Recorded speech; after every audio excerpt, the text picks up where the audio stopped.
Hello, good morning, dear students. I am Mukesh Kumar. I welcome you in our online classes. We have started lesson number 4 of ninth class, A Truly Beautiful Mind. This is the briefly story about the famous scientist Albert Einstein. So, let's continue. जैसा कि हमने last time ये lesson पढ़ा था तो उसके बारे में जैसे उन्होंने शादी की सेकंड, ठीक है, 1903 में उनकी शादी हुई थी वैसे मिलेवा से अल्बर्ट आइंस्टाइन की, और उनके दो बच्चे भी हुए थे। लेकिन उनके काफ़ी झगड़े वगैरह चलते रहते तो उसका रिजल्ट ये निकला कि उन्होंने डाइवोर्स लिया और 1919 में उसी साल अल्बर्ट आइंस्टाइन ने अपनी कज़न एल्सा से शादी कर ली थी। उसके बाद के आज हम स्टोरी शुरू करते हैं। Einstein's new personal chapter coincided with his rise to world fame. Einstein का जो नया पर्सनल चैप्टर था, नया पर्सनल चैप्टर मतलब उनकी जो नई शादी थी, कोइंसाइडेड का मतलब क्या होता है, something happen at the same time, या कुछ भी अनदर थिंग, शादी के साथ साथ उसको कुछ और भी एक नई चीज़ मिली, वो थी राइज टू वर्ल्ड फेम। विश्व प्रसिद्धि उनको मिल गई थी, पूरे विश्व में उनको जाने लगा कि हाँ भी अल्बर्ट आइंस्टाइन नाम का एक साइंटिस्ट भी है। Okay, in 1915 he had published his general theory of relativity which provided a new interpretation of gravity। अब क्या है, 1915 में उन्होंने अपनी जो जनरल थ्योरी ऑफ रिलेटिविटी है वो पब्लिश की, और विच प्रोवाइडेड उसी थियोरी ने उनको क्या दिया, a new interpretation of gravity. Gravity मतलब गुरुत्वाकर्षण को नई व्याख्या दे दी। इंटरप्रिटेशन का मतलब होता है व्याख्या या अर्थ, उनको नए आयाम मिल गए थे। किसको? ग्रेविटी को। ओके, थियोरी ऑफ ग्रेविटी को। An eclipse of the sun in 1919 brought proof that it was accurate. और एक सूर्य ग्रहण लगा, ठीक है, एक्लिप्स ग्रहण होता है, और सोलर एक्लिप्स बोलते हैं वैसे सूर्य ग्रहण को। Okay, an eclipse of the sun in 1919 में एक सूर्य ग्रहण लगा, ब्रॉट द प्रूफ, और उसने ये सबूत भी लेके आया दैट इट वाज एक्यूरेट, कि जो उन्होंने मतलब एक अंदाज़ा लगाया था, या जो उन्होंने बिल्कुल जो थियरी अपनी दी थी वो बिल्कुल सही साबित हुई। Einstein had correctly calculated in advance the extent to which the light from fixed stars would be deflected through the sun's gravitational field। अब कह रहे हैं कि Einstein had correctly calculated, Einstein बिल्कुल एक्यूरेटली, बिल्कुल सही कैलकुलेशन कर ली थी वो। ओके, इन एडवांस, बिल्कुल पहले ही उन्होंने वो कर ली थी। Advance the extent to which the light from fixed stars would be deflect through the sun's gravitational field, कि जो सूर्य का गुरुत्वाकर्षण जो क्षेत्र है वहाँ से जब किसी तारे का मतलब जो फिक्स उसकी लाइट आएगी तो वो हमें मतलब जिस स्थान पे वो है उससे अलग दिखाई देगा वो। ठीक है, एक बार इसको मैं आपके मतलब एक एग्जांपल से समझाना चाहता हूँ कि आप बाल्टी वगैरह आपके पास पानी की भरी हुई हो, और उसके अंदर आप कुछ भी चीज़ होती है, जैसे कोई पेन हो गया या कुछ भी जो सीधी छड़ी हो, ठीक है, अगर वो उसके अंदर डालोगे तो आपको वो बिल्कुल सीधी दिखाई नहीं देगी, उसके अंदर ऐसा लगेगा कि अंदर से वो मुड़ी हुई हो।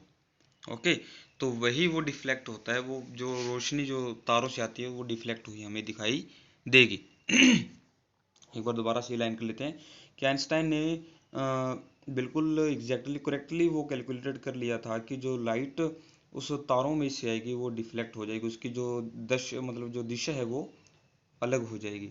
डिफ्लेक्ट मतलब change direction because it hit something, किसी चीज़ से टकरा करके उसकी जो दिशा है वो बदल जाना। ओके, उसको बोलते हैं ग्रेविटेशन फील्ड में। The newspapers proclaimed his work as a scientific revolution, और न्यूज़पेपर्स ने भी प्रशंसा की। ठीक है, प्रोक्लेम मतलब प्रशंसा करना, प्रेज करना, उनके काम की प्रशंसा की जैसे ए साइंटिफिक रेवोल्यूशन, और उनके काम को क्या कहा, एक साइंटिफिक रेवोल्यूशन कहा। Einstein received the Nobel prize for physics in 1921। Einstein ने 1921 में नोबेल प्राइज मिला। ओके, उन्होंने नोबेल प्राइज हासिल किया, 1921 में उनको मिला। अब नोबेल प्राइज क्या होता है? नोबेल प्राइज अल्फ्रेड नोबेल के जैसे उनके नाम के ऊपर शुरू हुआ था, ठीक है, जो कि स्वीडन से थे।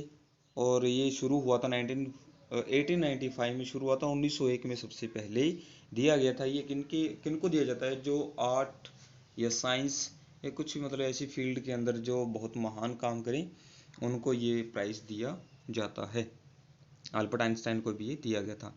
He was showered with honors and invitations from all over the world and lauded by the press. और क्या हुआ? ही वो शावर्ड मतलब उनके ऊपर काफ़ी बरसात, बरसात का मतलब ये बारिश नहीं, ऑनर की, ऑनर मतलब इज्जत की, बहुत ही उनकी प्रशंसा हो रही थी और इनविटेशंस मिले रहे थे उनको पूरे विश्व में से। हमारे पास आई, हमारे पास उनको बहुत ज़्यादा इनविटेशंस मिल रहे थे एंड लोडेड बाय प्रेस। और लोडेड मीन्स क्या होता है? प्रशंसा करना। और उनको बहुत ही प्रशंसनीय उन्होंने काम किया, इस वजह से उनको बहुत ही जो प्रेस है उन्होंने भी उनको बहुत सराहा। एक पीछे वर्ड था प्रोक्लेम। प्रोक्लेम का मतलब यहाँ पर घोषित करना होता है, ठीक है। जैसे the newspaper proclaimed his work, उनके काम को घोषित किया ए साइंटिफिक रेवोल्यूशन के नाम से। वो गलती से बताया गया अलग से, okay. When the Nazis came to power in Germany in 1933, Einstein immigrated to the United States. Nazis एक मतलब रूलिंग पार्टी थी जो कि जर्मनी के अंदर ठीक है, उन्होंने मतलब अपनी सरकार बनाई 1933 के अंदर। और आइंस्टाइन एमिग्रेटेड मतलब क्या होता है? अपनी जो आपकी जन्मभूमि है, जन्म स्थान है, उसको छोड़कर आप कहीं और परमानेंटली वहाँ पर बस जाए, उसको बोलते हैं एमिग्रेटेड। तो वो जर्मनी को छोड़ करके यूनाइटेड स्टेट्स में चले गए, ठीक है, 5 इयर्स। और नाजीज पावर में आए तो उनके जो मेन लीडर थे वो कौन थे? अडोल्फ हिटलर, ओके, जो कि दुनिया के सबसे बड़े तानाशाह माने जाते थे। 5 years later, 5 साल बाद, the discovery of nuclear fusion in Berlin had American physicist in an uproar. और 5 साल बाद उन्होंने न्यूक्लियर फ्यूजन मतलब जो एटॉमिक बॉम्ब जो थे, उन्होंने वो उसकी मतलब टेस्ट किया था, ठीक है। किन्होंने? बर्लिन के अंदर। बर्लिन कौन है? बर्लिन जर्मनी की कैपिटल है। बर्लिन जर्मनी की राजधानी है। तो वहाँ पर उन्होंने न्यूक्लियर फ्यूजन किया था, वहाँ पर टेस्ट किया था। और उसके बाद बर्लिन हेड अमेरिकन फिजिक्स, जो अमेरिका के जो फिजिक्स के जो बड़े बड़े जो वैज्ञानिक थे, उन्होंने वो काफ़ी चिंता में थे। इन एन अप्रोर, अप्रोर क्या होता है? वेरी अपसेट, वो बहुत अपसेट हो गए थे।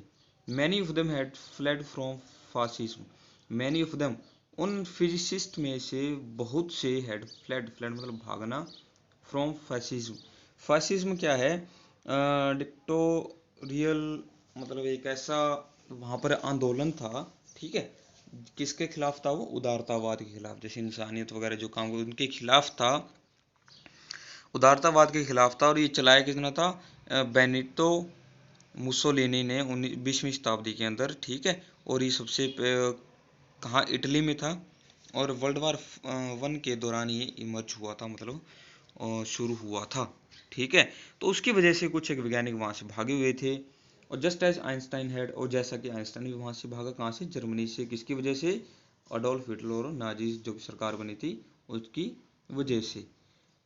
And now they were afraid, और वो अब काफ़ी डरे हुए थे। The Nazis could build and use N atomic bomb, कि अगर नाजीज ने वो बिल्ड कर लिया है एटॉमिक बॉम्ब अगर उन्होंने बना लिया है तो वो यूज भी करेंगे।